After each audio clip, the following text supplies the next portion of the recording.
ministre. Renforcement de la coopération bilatérale entre les USA, l'Union européenne et la RDC. Une délégation des experts techniques a présenté au vice-premier ministre en charge des transports et votre communication les résultats des études de pré-faisabilité du corridor de Lobito. Les chefs des confessions religieuses rejettent l'initiative du dialogue convoqué en Afrique du Sud, réunis à Kinshasa autour de l'archevêque Évariste Ejiba. Ils réaffirment leur soutien à un processus de dialogue inscrit dans le respect de la Constitution et des institutions du pays. Enfin, des scènes de vandalisme ont éclaté hier à Kinshasa.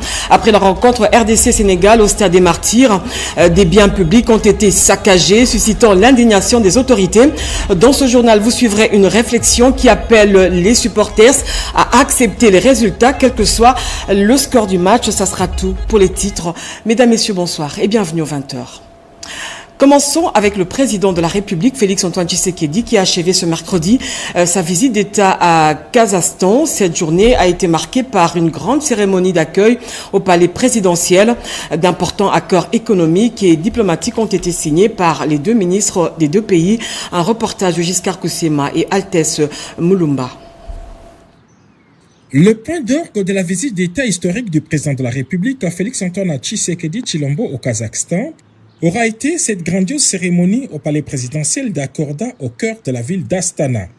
À son arrivée, le chef de l'État congolais a été accueilli sur les parvis du palace par son homologue kazakh Kassym-Jomart Tokayev. Comme le veut la coutume en pareille circonstance, les deux chefs d'État ont procédé à la présentation de leurs dignitaires respectifs. Côte à côte, les présidents Tshisekedi et Tokayev ont reçu les honneurs militaires.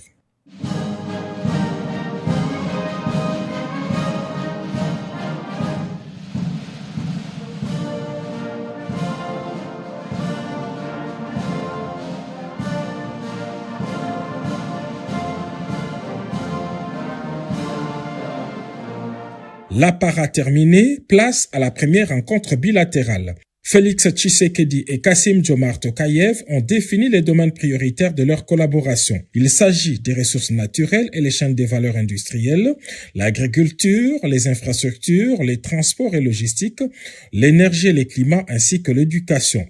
Pour le président kazakh, la République démocratique du Congo est les partenaires privilégiés et fiables de son pays en Afrique. La République démocratique du Congo est un partenaire important et fiable du Kazakhstan sur le continent africain. Les liens entre les deux pays sont fondés sur une forte amitié et un respect mutuel. Le Kazakhstan souhaite renforcer sa coopération avec la République démocratique du Congo dans divers domaines. Et il existe toutes les possibilités d'approfondir la coopération dans ces domaines. Nous partageons des intentions politiques du haut niveau, nous disposons d'un vaste potentiel commercial et économique et avons des objectifs et des buts culturels et humanitaires similaires. Les résultats des négociations d'aujourd'hui en sont la preuve et nous avons convenu de porter les relations bilatérales à un nouveau niveau dans un esprit de soutien et de compréhension mutuelle. Nous avons conclu des accords importants qui servent les intérêts des deux pays. De son côté, le chef de l'État, Félix Tshisekedi, s'est félicité de cette ouverture de la République démocratique du Congo vers l'Asie centrale. Je formule le vœu que l'avenir soit fructueux pour les relations entre nos deux pays.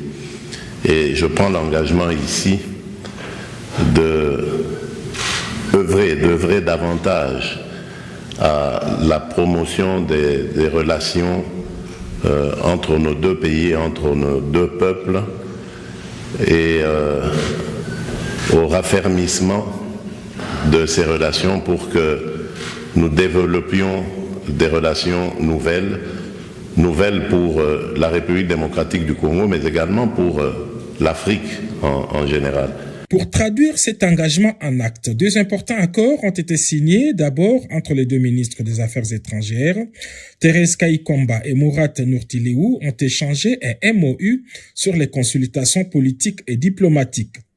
Même exercice pour le ministre des Mines, Louis Watoum, qui, lui, a signé un accord de coopération dans les domaines des mines et de la géologie avec les ministres kazakhs de l'industrie et de la construction. L'aboutissement de ce nouveau partenariat privilégié entre la République démocratique du Congo et le Kazakhstan a été minutieusement préparé par l'envoyé spécial du chef de l'État, Patrick Loabeya.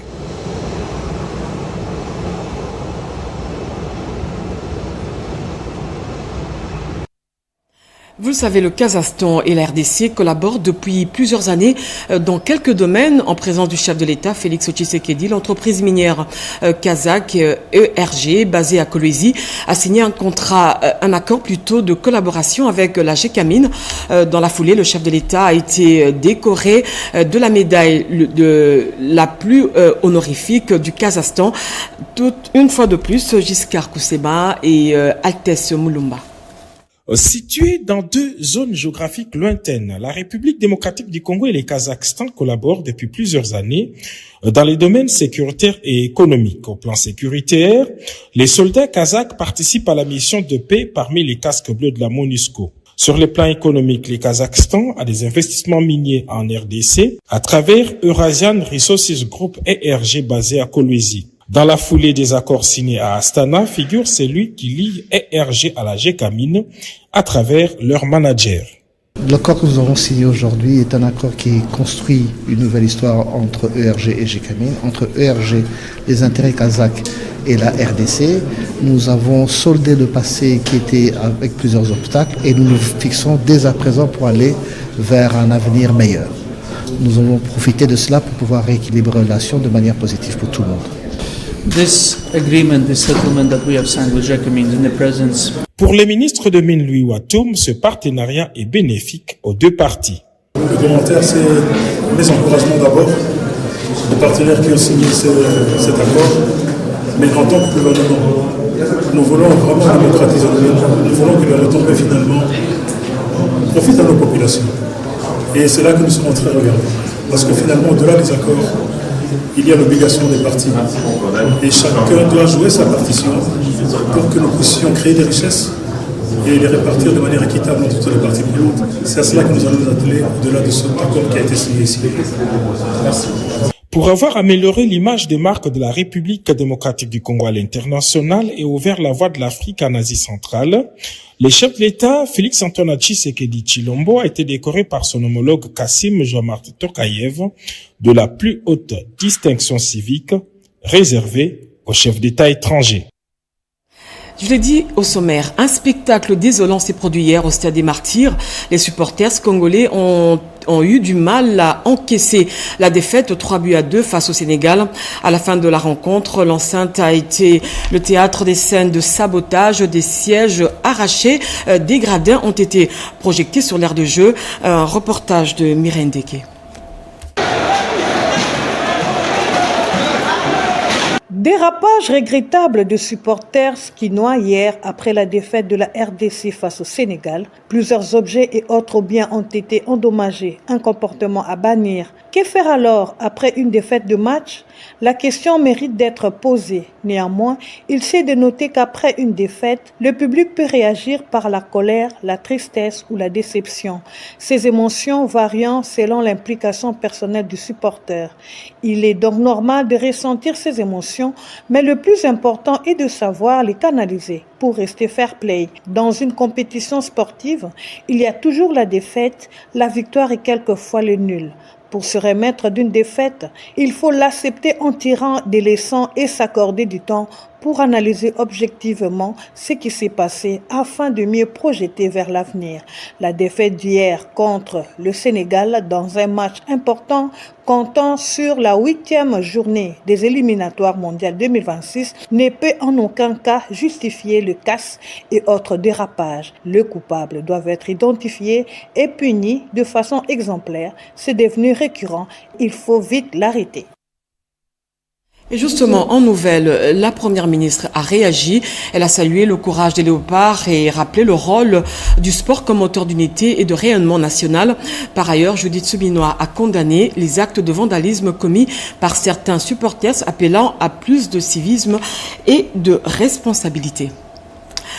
À la tête du comité stratégique des zones économiques spéciales, la première ministre Judith Suminwa imprime sa marque. Le gouvernement congolais entend lever les obstacles qui freinent le développement de ces zones clés afin de stimuler la création d'emplois, renforcer l'activité du pays et accélérer le processus d'industrialisation. Chimène Dondo et Pompomba pour nos reportages. En RDC, le cap est maintenu sur l'industrialisation. À la tête de sa première réunion du comité stratégique de zone économique spéciale, la première ministre Judith Suminwa Tuluka a appelé à lever le blocage qui freine leur développement. Objectif, créer des emplois, attirer les investisseurs et stimuler la production. Au cours de cette réunion, on a passé en revue l'état d'avancement de la mise en œuvre des zones spéciales, économiques spéciales. Vous savez qu'il y a Maluku, maintenant il y a Kilmalebo, au Katanga il y a Kinsevere, au Nord Kivu il y a à Lubero il y a une autre zone économique spéciale. Il y en a 7 qui sont en projet. Et donc pour aujourd'hui, on s'est accordé sur le mode de fonctionnement de ces comités stratégiques de pilotage et aussi on s'est fixé comme objectif de se réunir non seulement 2 fois l'an, conformément au décret, mais aussi en cas de besoin. Aujourd'hui, 2 aides se sont déjà actives à Maluku, Kinmalebo, au Katanga ou encore à Lubero. 7 autres sont en préparation, mais des défis subsistent. Saturation des espaces, lenteur administrative, cadre légal à renforcer. Les zones économiques spéciales offrent les avantages, guichet unique, exonération fiscale, infrastructure de base garantie. De quoi séduire les investisseurs congolais. Au-dessus des normes. Et puis, dans le cadre d'une mission technique pour préparer la 2e revue du programme économique et financier de la RDC soutenu par le FMI, le chef de mission de cette institution de Bretton Woods pour le Congo a été reçu par le vice-premier ministre en charge du budget, Adolphe Muzito, sur la mise en œuvre du projet de loi des finances 2026. Regardez. À quelques jours de la rentrée parlementaire, une session essentiellement budgétaire, le vice-premier ministre en charge du budget, Adolphe Muzito, a reçu dans son cabinet de travail une délégation du FMI conduite par Calix Aokpoksi, chef de mission pour la RDC. Une rencontre qui s'inscrit dans le cadre des préparatifs de la 2e revue du programme économique et financier appuyé par le FMI. À l'issue de cette réunion, le chef de la délégation a réitéré l'engagement de cette institution de Bretton Woods d'accompagner le gouvernement congolais. Nous avons discuté du cadre général du budget de 2026. En termes de soutien financier, le montant était déjà déterminé au moment de l'approbation du programme. Donc ce qu'on fera pour la revue, c'est de voir si les cibles qui ont été approuvées par le conseil d'administration en juin dernier ont été remplies. Et c'est sur cette base qu'il y aura un décaissement. Il y a 2 décaissements. L'un pour le programme économique classique et puis la FRD qui est un nouveau programme dans la lutte contre le changement climatique. Sur l'ensemble des 2, font 2,8 milliards de dollars. Un jour avant, Adolphe Muzito a rassuré les élus de la capitale sur la prise en compte de leurs préoccupations dans la loi des finances exercice 2026 liée aux infrastructures et assainissement de la ville de Kinshasa. Il était question pour nous, la ville de Kinshasa, de nous assurer, premièrement, que les préoccupations sur les plans budgétaires de la ville de Kinshasa ont été prises en compte. La deuxième chose, il était question pour nous, c'est de porter nos attentes au niveau du gouvernement central pour nous rassurer que nous conjuguons tous les mêmes efforts. De son côté, le vice-premier ministre en charge du budget, Adolphe Muzito, a salué cette initiative de dialogue permanent et encouragé une collaboration continue entre l'exécutif et le législatif. Le Fonds des Nations Unies pour la population accompagne l'administration publique dans sa mutation portée par des réformes courageuses. Le vice-premier ministre, ministre de la fonction publique, en a discuté avec le représentant de l'UNFPA, Nadine Kilosho, Cédric Enina et Moké Maluma.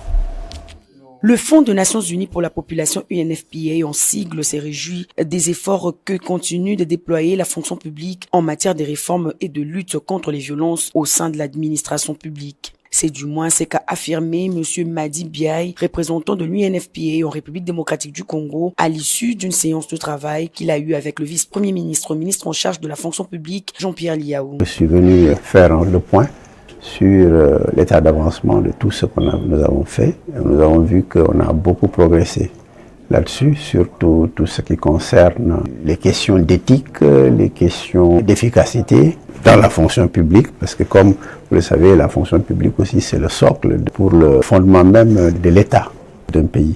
Quand on a tous de bons fonctionnaires en général, on a des institutions fortes et les choses marchent. Cette rencontre a permis au numéro 1 de l'INFPA en RDC d'être édifié sur les avancées et les innovations déjà amorcées pour le décollage de la fonction publique. On est sur de bonnes voies. Par exemple, les questions de l'exploitation abus sexuels, par exemple, qu'on essaie de voir au sein de l'administration, que ces choses-là, il faut qu'on y veille. Ça, c'est un point très, très important. Forcément, on est sur la bonne voie et je pense qu'on n'a pas encore atteint la vitesse de croisière, mais on a bien décollé. Alors, il faut consolider les efforts, il faut pousser pour aller de l'avant. Le ministère de la fonction publique reste le fondement d'un État, le socle même des institutions fortes d'une république. Sachez également que le ministre d'État, ministre du Plan, a entamé une tournée de présentation du tableau numérique des suivis et d'évaluation. Il s'agit d'un outil numérique innovant conçu pour optimiser le suivi des réformes du climat des affaires. Pour ce faire, Guilain Nyembo a eu des échanges avec Daniel Mukoko Samba, vice-premier ministre en charge de l'économie, sur l'effectivité au sein du ministère de l'économie de cet outil de travail. Peggy Mukunda.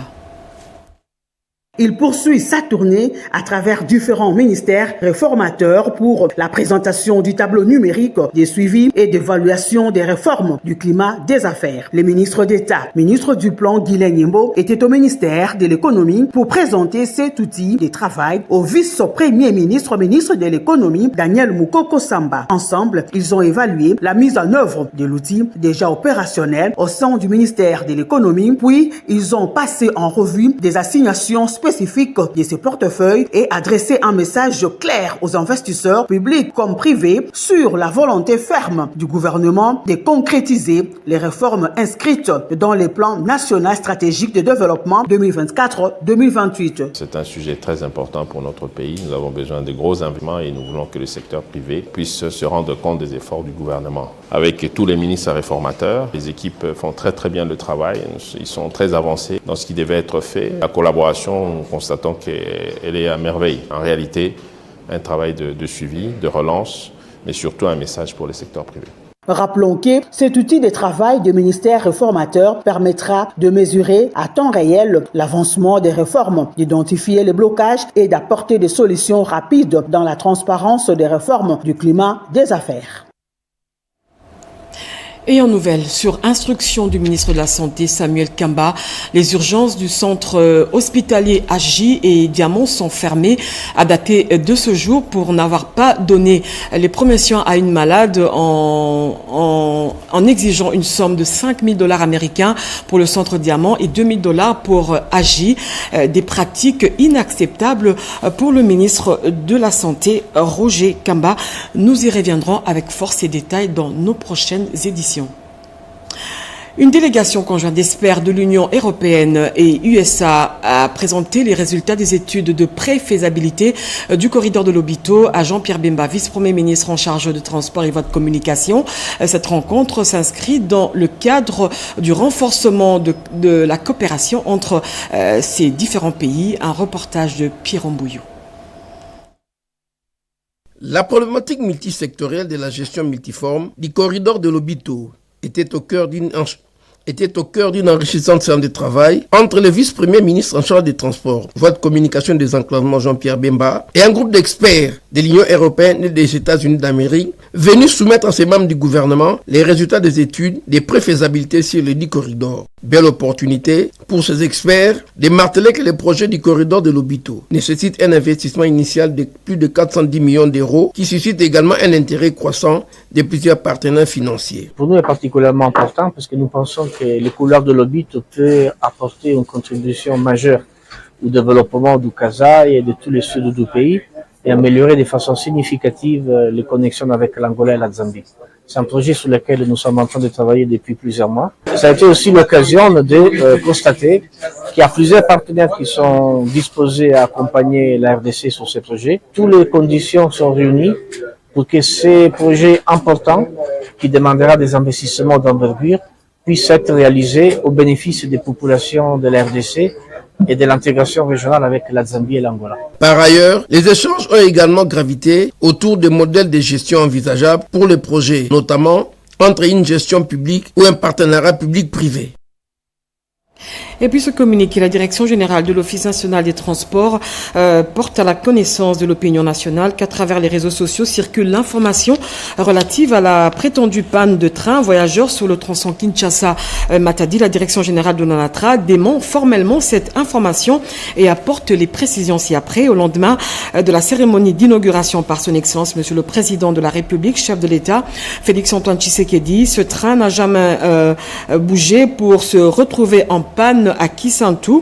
L'ONATRA SA porte à la connaissance du public que la reprise du trafic ferroviaire Kinshasa-Matadi commence effectivement très bientôt en attendant la mise en place et la finalisation des modalités d'exploitation de la direction commerciale.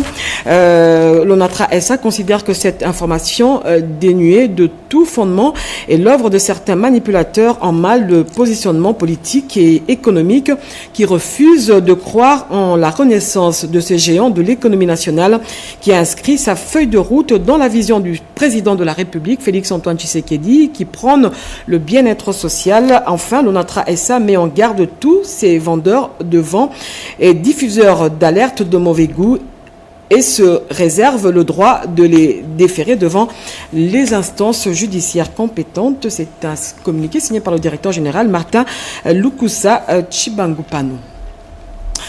Jacquemin Chabani a procédé au lancement de l'atelier spécial de haut niveau sur la gouvernance minière responsable et transparente. À l'issue de ces travaux, les parties prenantes ont adopté un plan d'action qui va servir de feuille de route et de base pour l'adoption des mesures concrètes et réalistes. Bobo Anan Mokonzi nous en dit plus. Fini la présence irrégulière des hommes en uniforme et armés dans des sites miniers à Lubumbashi, aux côtés de la ministre des Affaires sociales, Eve Bazaïba, avec la contribution du ministère de la Justice, de la Défense et des Mines, à travers la Commission nationale de lutte contre la fraude minière, ainsi que la FEC. Le vice-premier ministre, ministre de l'Intérieur et Sécurité, Maître Jacquemin Chabani, pilote ses travaux dans une dynamique pour la sécurisation des partenaires de l'État dans ces secteurs, protéger l'environnement et renforcer les unités de police affectées dans la sécurité des sites miniers. Ces phénomènes d'envahissement ne peuvent être éradiqués sans une volonté politique ferme, un engagement institutionnel fort et une approche inclusive impliquant tous les acteurs du secteur minier. Telle est la préoccupation majeure du président de la République. Ce n'est qu'à ce prix que le pays pourra valoriser pleinement ses ressources naturelles et transformer son potentiel minier en moteur réel de croissance, de paix, de cohésion sociale et de développement durable. Au terme de ces travaux, un plan d'action sera adopté comprenant de mesures claires, prioritaires et réalisables visant à accroître l'impact positif des retombées de l'activité minière sur les populations riveraines et trouver une solution durable au phénomène d'envahissement des sites miniers concédés. Dans cette même dynamique, le patron de la sécurité a doté les éléments commis à la sécurité de ces sites d'un appui logistique important, leur permettant de dissuader les attaques des creuseurs artisanaux contre les sociétés minières opérant en République démocratique du Congo. Les parties prenantes du programme de désarmement, démobilisation, relèvement communautaire et stabilisation se sont retrouvées à Bunia au cours d'un atelier présidé par le coordonnateur national. Objectif, valider le document stratégique qui servira de cadre opérationnel pour les prochaines opérations de désarmement des ex-combattants dans cette partie du pays. Peggy Mukunda. Pour mener à bien les opérations de désarmement dans la province de l'Ituri, il était temps que les cadres du programme de désarmement, de mobilisation, relèvement communautaire et stabilisation au PNDRCS, les représentants de forces de défense et de sécurité, ainsi que les partenaires techniques et financiers impliqués dans le processus de DEDER se retrouvent autour d'une même table. L'objectif était d'examiner la documentation et de mettre en place des instruments standards pour permettre une collecte collecte fiable et traçable des armes tout en corrigeant les erreurs du passé. Au cours d'un atelier technique présidé par le coordonnateur national du PRDRCS, Jean Dédier, Désiré Ntangatita, les parties prenantes ont validé l'outil qui constituera désormais une référence opérationnelle visant à garantir la sécurité, la transparence et la traçabilité dans la gestion des armes récupérées auprès des groupes armés. Sachez que ces documents s'alignent sur les standards internationaux en matière de DDR et sur les cadres juridiques congolais afin de renforcer la confiance entre les ex-combattants, la communauté et les institutions dans l'est du pays.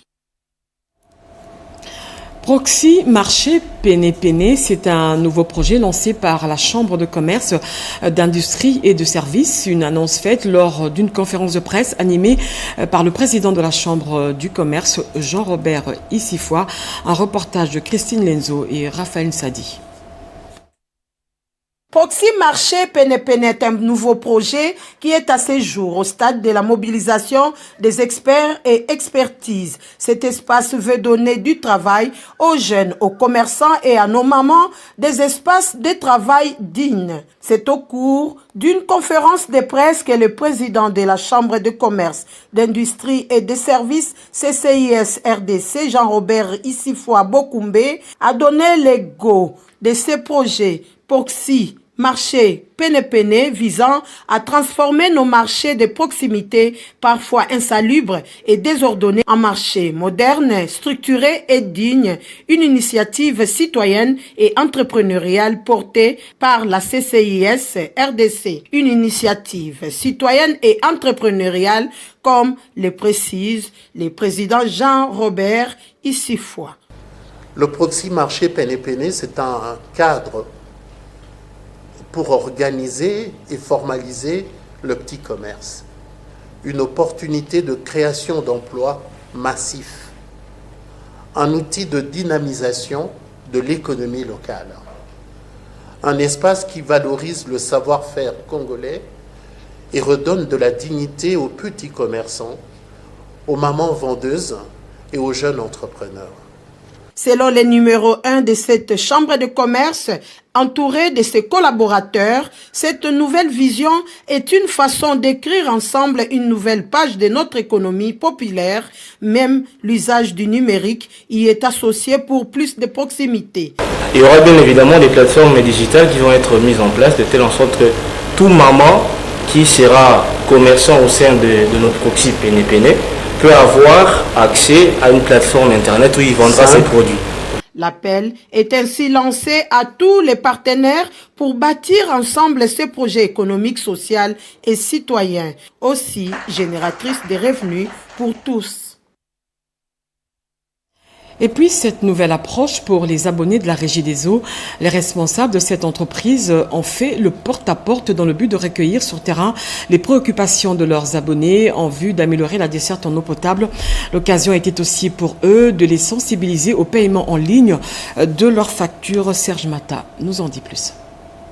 Quelques jours après leur passage dans la commune de Kassavubu pour répondre aux attentes de leurs clients, la délégation des autorités de la Régie des USA s'est rendue dans quelques parcelles des habitants de l'avenue Bouta au quartier de Kodé à Lingwala. Cette délégation en a profité pour écouter, recueillir les doléances, échanger avec les abonnés et surtout évaluer la situation de la desserte en eau potable dans ce coin de la ville. Ajouter à cela le contrôle des fonctionnements et la vérification des compteurs d'eau. Les abonnés de la Régie des USA ont été appelés à s'acquitter régulièrement de leurs factures des consommations d'eau en toute simplicité et en temps réel via leur mobile en composant étoile 40 20 dièse ou les sites web de la Régie des USA. Cette descente a permis aux autorités de la Régie des USA de palper la réalité sur le terrain et de constater les conditions de travail des agents et cadres. L'agence de la Régie des eaux Lingwala, lors des échanges directs entre les autorités de la Régie des USA et les personnels de cette entité, les discussions ont porté notamment sur l'amélioration des services rendus aux abonnés. À l'issue de leur journée d'itinérance à Lingwala, les autorités de la Régie des USA ont annoncé leur intention de se rendre un peu partout tout pour continuer à mobiliser leurs équipes en vue de travailler ensemble pour un objectif commun, c'est lui de garantir l'accès de tous à l'eau potable. Pour l'heure, d'autres projets de réhabilitation et de construction d'infrastructures sont en cours d'exécution sur l'ensemble du territoire national. La régie des eaux reste par ailleurs déterminée à assurer un accès de tous à l'eau potable en République démocratique du Congo. Des receveurs des impôts de la Direction générale des impôts ont prêté serment ce mercredi en qualité de comptable public, assignataire des recettes, une cérémonie présidée par le vice-ministre des Finances Jean-Pierre Ndolo-Demazou et José Dimonekine. 73 receveurs des impôts et des receveurs adjoints des impôts œuvront à la direction des grandes entreprises, à la direction urbaine des impôts de Kinshasa, à la direction provinciale des impôts du Bandundu et à la direction provinciale des impôts du Congo central sont concernés par cette prestation de serment. Le directeur général de la DGI, Barnabé Mouakadi, n'a pas manqué de relever l'importance de cette cérémonie. La cérémonie de ces jours revêt un caractère particulier dans la mesure où c'est la première fois dans l'histoire de la Direction générale des impôts que le receveur adjoint des impôts, poste créé par la loi des finances du 23 décembre 2022 pour l'exercice 2023, pour faire face au camp d'empêchement du receveur des impôts titulaire, prête également serment devant son Excellence, Madame la vice-ministre des Finances. Le patron de la DGI les a exhortés à continuer à donner le meilleur d'eux-mêmes dans l'exercice de leurs fonctions afin d'accompagner la DGI dans la réalisation de sa mission. Le moment attendu de cette manifestation, c'est sans nul doute la prestation de serment de receveurs des impôts de la DGI en leur qualité de comptable public assignataire des recettes. Une cérémonie présidée par la vice-ministre des Finances représentant le ministre des Finances. Cette dernière a pris acte de cette prestation de serment. En ma qualité de vice-ministre des Finances, je prends acte du serment que vous venez de prêter. Cet engagement solennel vous lie à la loyauté, l'intégrité et au sens de devoir dans l'exercice de vos fonctions. À noter que ce serment est un acte d'honneur, un engagement professionnel et moral fort qui doit guider chacun des actes des receveurs des impôts. Je l'ai dit au sommaire, réunis en session extraordinaire à Kinshasa, les chefs des confessions religieuses sous la direction de l'archevêque Ejiba Nyamampia ont réaffirmé leur soutien à un dialogue national inscrit dans le respect de la Constitution et des institutions du pays. Ils ont par ailleurs désapprouvé l'initiative du dialogue convoqué en Afrique du Sud. Rodé Panda pour ce reportage. Le mouvement du réveil de la RDC, sous la présidence de l'archevêque Évariste Ejiba Nyamampia, représentant légal de l'église du réveil du Congo RC, réaffirme son soutien au dialogue national inclusif. Nous soutenons la tenue du dialogue annoncé comme lieu de réconciliation entre Congolais autour du chef de l'État. Nous rappelons cependant que le dialogue suisse visé ne devrait pas s'écarter des cadres constitutionnels et institutionnels de la République. Le dialogue précité se tienne après le processus de Washington et de Doha au regard de l'internationalisation de la crise congolaise. En outre, l'archevêque a exprimé son opposition au dialogue convoqué par l'ancien président sud-africain Thabo Mbeki, jugé proche des rebelles et loin de la neutralité. Ejiba Nyamampia appelle à l'unité et à la cohésion nationale. Nous vous appelons à la cohésion nationale, à l'empathie avec nos frères et sœurs du Kivu et vous assurons de nos ferventes prières pour que la paix revienne vite. Par ailleurs, Ejiba Nyamampia Évariste a profité de l'occasion pour annoncer l'arrivée prochaine à Kinshasa de la chef de la maison de la foi du président américain dans le cadre de la diplomatie ecclésiastique. Nous recevrons la chef de la maison de la foi du président Donald Trump à la personne de pasteur Paola White ainsi que l'archevêque Duncan William du Ghana et nous sommes en contact avec les réseaux de pasteurs évangéliques de notre sous-région. Ceci en appui des efforts diplomatiques. L'église du Réveil du Congo RC entend jouer un rôle déterminant au prochain dialogue national inclusif, dont la feuille de route n'attend que l'approbation du chef de l'État, Félix Tshisekedi. À l'appel du chef spirituel représentant légal de l'église kimbanguiste, les cadres ecclésiastiques se sont réunis en congrès général à la Nouvelle-Jérusalem. Cette rencontre avait pour objectif évaluer l'application des mesures disciplinaires en vigueur et réfléchir à la réorganisation structurelle pour un meilleur fonctionnement de l'église. Iverson Kapapa. Lukutakano, autrement dit rencontré à Kinkongo, c'est le vocable que le responsable de l'église kimbanguiste ont choisi pour désigner le congrès qui les a réunis en début de cette semaine, convoqué par les chefs spirituels et représentants légaux de l'église kimbanguiste, Simon Kimbangu Tiangani. Ils ont passé en revue les fonctionnements de l'église de Jésus-Christ sur terre par le prophète Simon Kimbangu. Ils n'ont pas manqué de se pencher sur l'actualité de l'église, notamment sur ce qu'il convient d'appeler l'affaire Monkoto. Kamba Nouvelle-Jérusalem, siège international de l'église kimbanguiste, informe de façon solennelle le grand public que ce groupe religieux dissident sème la confusion parmi le peuple de Dieu et la société.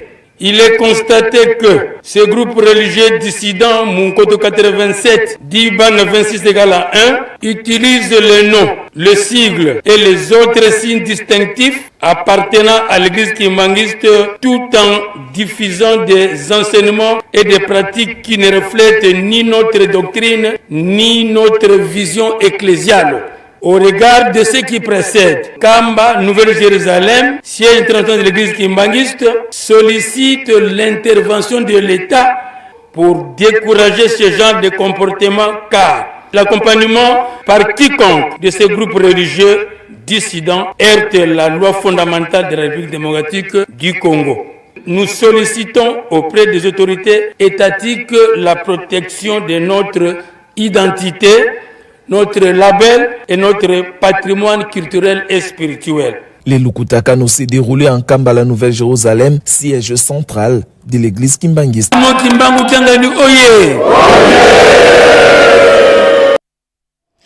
La chanteuse congolaise Mbili Abel a été victime d'un accident de circulation hier mardi à Kinshasa, alors qu'elle se rendait à l'aéroport international de Njili pour la Belgique.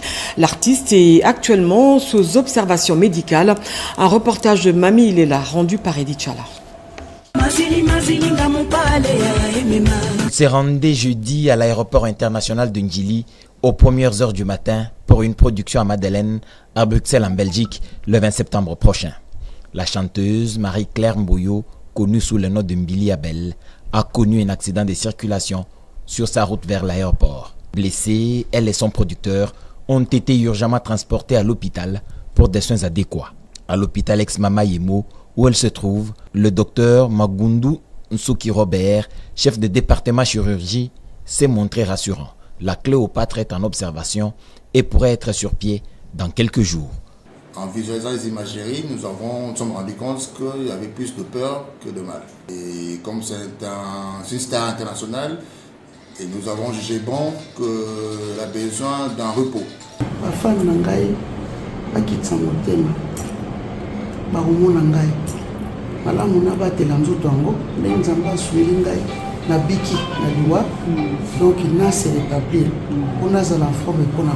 Le ministre de la Santé publique, Hygiène et Prévoyance sociale, Dr Samuel Roger Kamba, absent du pays, a dépêché le secrétaire général à la santé, le Dr Yuma, pour s'enquérir de la situation et s'assurer de la prise en charge de cette icône de la musique congolaise.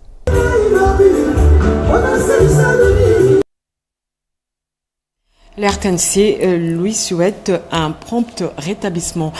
Et pour terminer, Jean-Pierre Bemba, Christophe Mbosso et Jean-Tini Ngobila ont signé ce mercredi la charte et le règlement intérieur devant le secrétaire permanent André Mbata. Tous appellent les partis membres de l'Union sacrée de la Nation à être derrière la vision du président de la République, Félix Tshisekedi. Robert Ndaï pour ce reportage.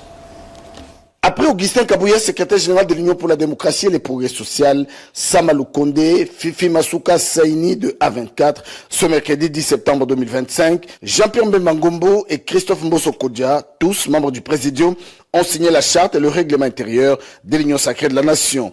Une grande cérémonie qui marque l'engagement et la détermination de tous d'accompagner le chef de l'État président de la République, Félix Antoine Tshisekedi Tshilombo, haute autorité politique de l'Union sacrée de la nation.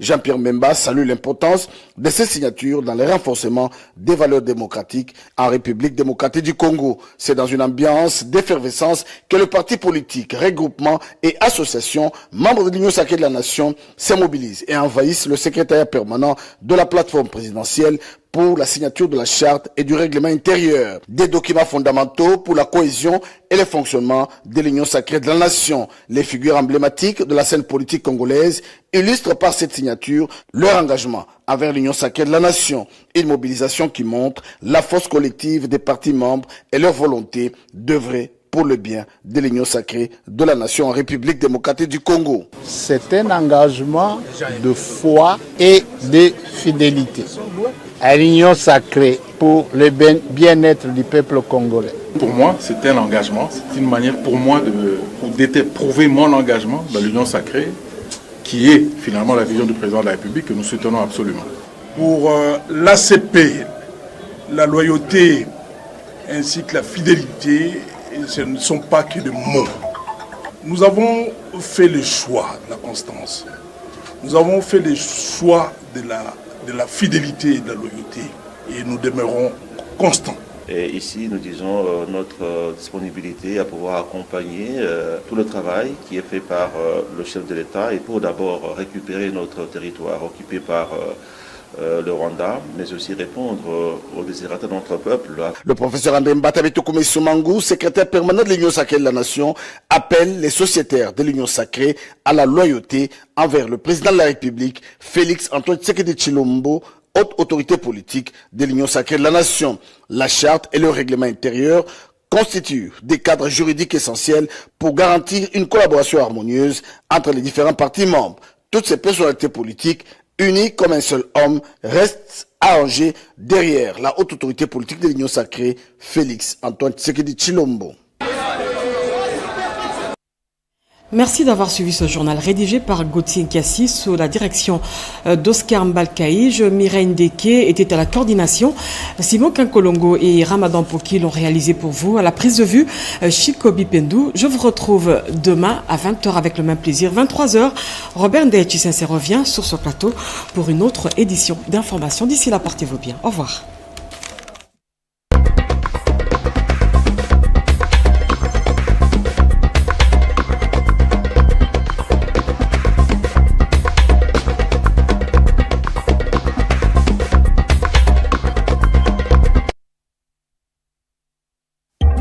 À l'ère du numérique, la communication demeure encore au centre de la vie. La radio-télévision nationale